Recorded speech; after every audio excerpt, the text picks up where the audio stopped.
अंतर्राष्ट्रीय आर्थिक घटनाक्रमों का प्रभाव राष्ट्रीय स्तर पर पड़ना स्वाभाविक है। देश का सौभाग्य है कि देश को सक्षम, समर्थ एवं सबल राजनीतिक एवं आर्थिक सूझबूझ का नेतृत्व प्राप्त है। माननीय प्रधानमंत्री श्री नरेंद्र मोदी जी की दूरदर्शिता एवं संकल्पों के परिणाम स्वरूप भारत की अर्थव्यवस्था में निरंतर वृद्धि हो रही है। माननीय प्रधानमंत्री श्री नरेंद्र मोदी जी ने वर्ष 2047 तक देश को विकसित राष्ट्र बनाने का लक्ष्य निर्धारित किया है। प्रदेश के ऊर्जावान मुख्यमंत्री डॉक्टर मोहन यादव जी के कुशल नेतृत्व में हमारी सरकार ने भी प्रदेश के लिए विकसित मध्य प्रदेश 2047 का विजन डॉक्यूमेंट तैयार किया है। हमारा लक्ष्य है वर्ष 2047 तक राज्य के सकल घरेलू उत्पाद को बढ़ाकर $2 ट्रिलियन अर्थात रुपये 250 लाख करोड़ तक पहुंचाना। इसी तरह प्रति व्यक्ति वार्षिक आय रुपये 1,42,000 को रुपये 22,35,000 तक पहुंचाने का हमारा लक्ष्य है। मुझे यह अवगत कराते हुए प्रसन्नता है कि वर्ष 2025-26 के लिए प्रस्तुत किए जा रहे बजट के आकार में वर्ष 2024-25 के बजट की तुलना में 15% से अधिक वृद्धि प्रस्तावित है। राज्य का सकल घरेलू उत्पाद प्रदेश में आर्थिक गतिविधियों में निरंतर वृद्धि से प्रदेश के सकल घरेलू उत्पाद की वृद्धि दर राष्ट्रीय औसत से अधिक रहती आ रही है। वर्ष 2003-04 में राज्य का सकल घरेलू उत्पाद 1,01,027 करोड़ था, जो वर्ष 2025-26 में रुपये 16,94,477 करोड़ अनुमानित है। अर्थात पिछले 22 वर्षों में लगभग 17 गुना की वृद्धि दृष्टिगत हुई है। हाल ही में प्रदेश में 16वें वित्त आयोग का प्रवास हुआ था, जिसमें प्रदेश की ओर से केंद्रीय करों में अधिक हिस्सेदारी तथा राजकोषीय प्रबंधन विषयक बिंदुओं पर अपना पक्ष मजबूती से रखते हुए ज्ञापन प्रस्तुत किया गया। 16वें वित्त आयोग की अनुशंसाओं के आधार पर वर्ष 2026-27 से आगामी 5 वर्षों के लिए राज्य को केंद्र से प्राप्त होने वाली राशि का विनिश्चय होगा। राज्यों में बेहतर राजकोषीय प्रबंधन के लिए पूर्ववर्ती केंद्रीय वित्त आयोगों तथा national council of applied economic research द्वारा फिस्कल काउंसिल के गठन की अनुशंसा की गई है। हमारी सरकार national council of applied economic research के सहयोग से ग्रोथ एवं फिस्कल काउंसिल का गठन कर प्रख्यात विषय विशेषज्ञों से वित्तीय अनुशासन, राजकोषीय प्रबंधन, संसाधनों के प्रभावी उपयोग तथा आर्थिक और सतत विकास को सुनिश्चित करने के लिए सलाह ले सकेगी।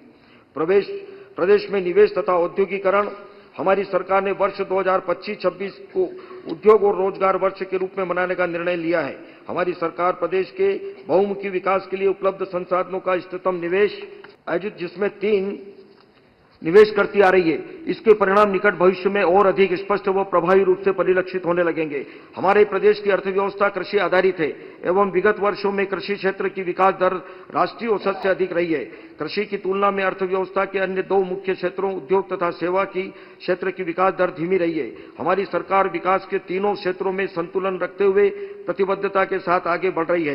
प्रदेश में उद्योग अनुकूल वातावरण निर्मित करने के लिए उद्यम हितैषी आकर्षक नीतियां बनाई गई है। नीतिगत सुधारों के अंतर्गत माह फरवरी 2025 में संपन्न ग्लोबल इन्वेस्टर्स समिट के दौरान माननीय प्रधानमंत्री श्री नरेंद्र मोदी जी के मार्गदर्शन में 18 नवीन नीतियां जारी की गई है। इसके अतिरिक्त उद्योगों हेतु अनुपालनों की संख्या कम करते हुए प्रक्रियाओं को सहज व सरल बनाया गया है। औद्योगिक प्रोत्साहन एवं निवेश हमारी सरकार ने प्रदेश के सभी क्षेत्रों में औद्योगिक विकास के संतुलन के लिए गत 1 वर्ष में प्रदेश में संभाग स्तर पर रीजनल इंडस्ट्री कॉन्क्लेव के सफल आयोजन किए हैं। माह फरवरी 2025 की ग्लोबल इन्वेस्टर्स समिट में बुनियादी MOU हस्ताक्षरित हुए तथा रुपये 26,61,000 करोड़ के निवेश प्रस्ताव प्राप्त हुए हैं, जिनके फलीभूत होने से 21 लाख से अधिक नवीन रोजगार सृजन संभावित है। इन निवेश प्रस्तावों के फॉलो अप के लिए भी विस्तृत कार्य योजना बनाई गई है। इंस्टीट्यूशन मध्य प्रदेश निवेश ड्राइव के माध्यम से अंतर्राष्ट्रीय और राष्ट्रीय कार्यक्रम आयोजित किए हैं, जिनमें 3,74,834 करोड़ रुपये के निवेश प्रस्ताव प्राप्त हुए हैं। प्रदेश में पूर्व से स्थापित औद्योगिक क्षेत्र के अतिरिक्त 14,500 एकड़ भूमि पर 39 नए औद्योगिक क्षेत्रों को विकसित किया जा रहा है। इसके परिणाम स्वरूप 3 लाख से अधिक रोजगारों का सृजन संभावित। 282 को सफलतापूर्वक लागू कर प्रदेश ईज ऑफ डूइंग बिजनेस में शीर्षस्थ है। GIS आधारित भूमि आवंटन प्रणाली से उद्योगों को भूमि आवंटन प्रक्रिया अधिक पारदर्शी हुई है तथा आवंटन की समय अवधि भी 59 दिन से घटाकर 29 दिन रह गई है। अब तक 1880 से अधिक भूखंड इस प्रणाली के माध्यम से आवंटित किए गए हैं।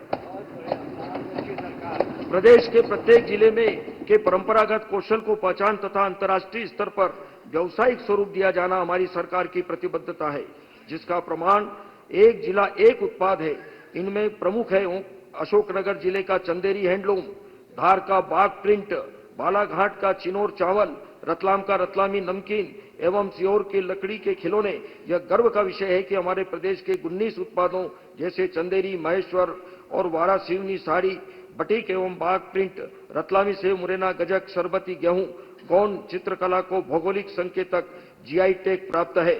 हमारी सरकार टियर 2 शहरों में ग्लोबल कैपेबिलिटी सेंटर जीसीसी को प्रोत्साहित कर रही है। Animation, visual effect, comics, semi conductor निर्माण इकाइयों तथा ड्रोन प्रौद्योगिकी के विस्तार के लिए नवीन नीतियां तैयार की गई है।